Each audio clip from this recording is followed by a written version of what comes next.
While most survival situations are not a lot of fun, I did experience one that was.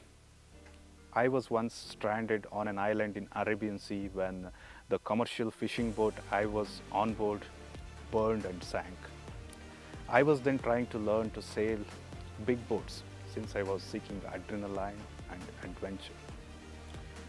The island is called Basavaraj Durga Island. It was absolutely a wonderful adventure for me as I was in my 20s. Our coastal island was 19 hectares in total area. We hunted, gathered, and built a ridiculously good shelter because it did rain a lot. We obtained so much food that we started preserving and building up stores of it for leaner times, possibly ahead in the winter. When I was rescued 14 days later, I was kind of sad to leave our camp because going back to civilization meant finding a different job and facing other responsibilities like returning to college in the month of June. I had fully hoped to live there throughout the season, enjoying the unexpected adventure and challenge. At that age, we thought we were bulletproof. I didn't realize I was the very stereotype of a healthy, young, ignorant male. I don't think I ever even considered sickness or death as a serious option at that age.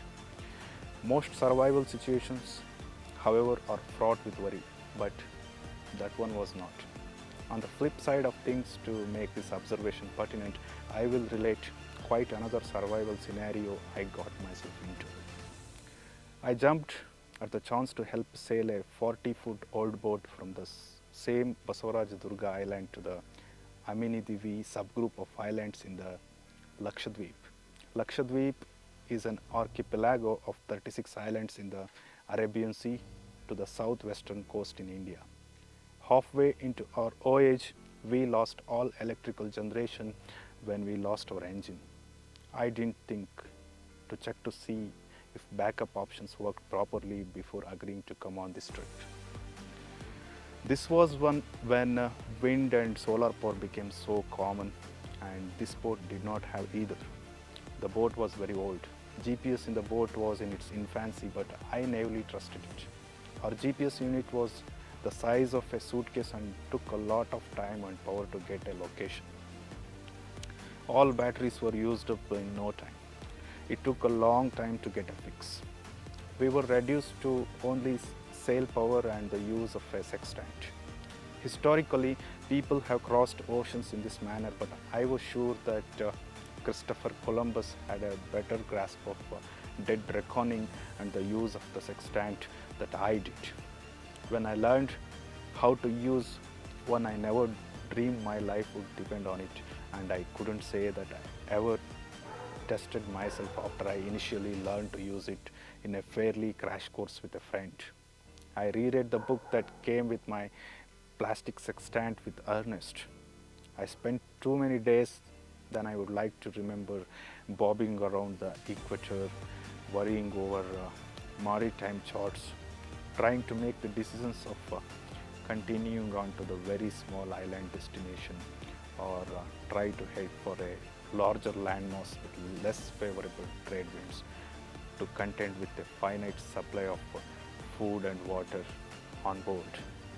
It weighed heavily on my mind that if I missed the archipelago of islands, the Lakshadweep I was heading for, there was a chance I could continue sailing on towards open water, possibly dying of thirst or starvation.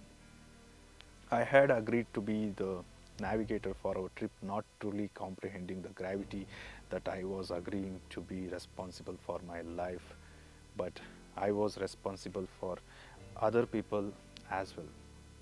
I was at the it won't ever happen to me stage of life. I figured how tough could that job be with a satellite navigator. Ignorance is bliss. How many people board a small private aircraft without knowing how good of a pilot they are flying with?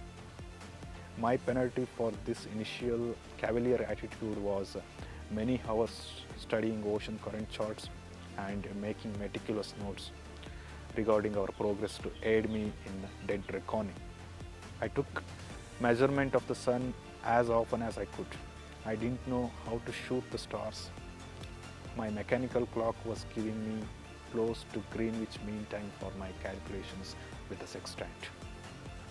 No ships ever came into sight, but nevertheless I worried about a large vessel simply running us over if one appeared at night on a collision course and we didn't even enough wind to move our boat out of their way.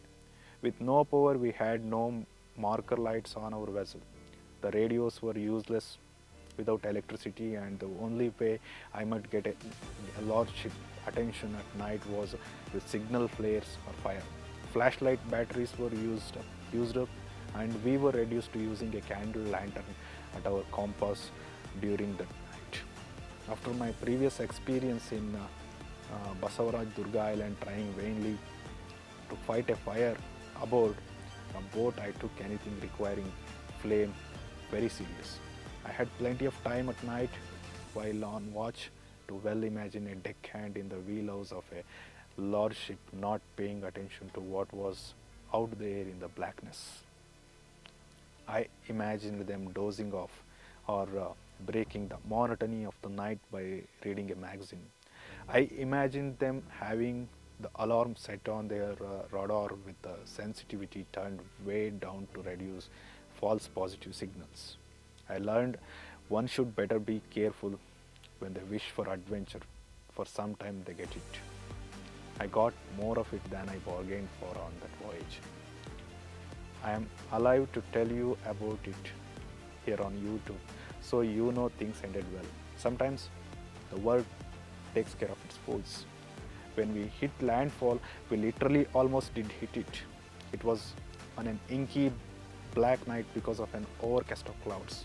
We arrived at an island in the Minicoy group of islands, which is neighbor to our destination.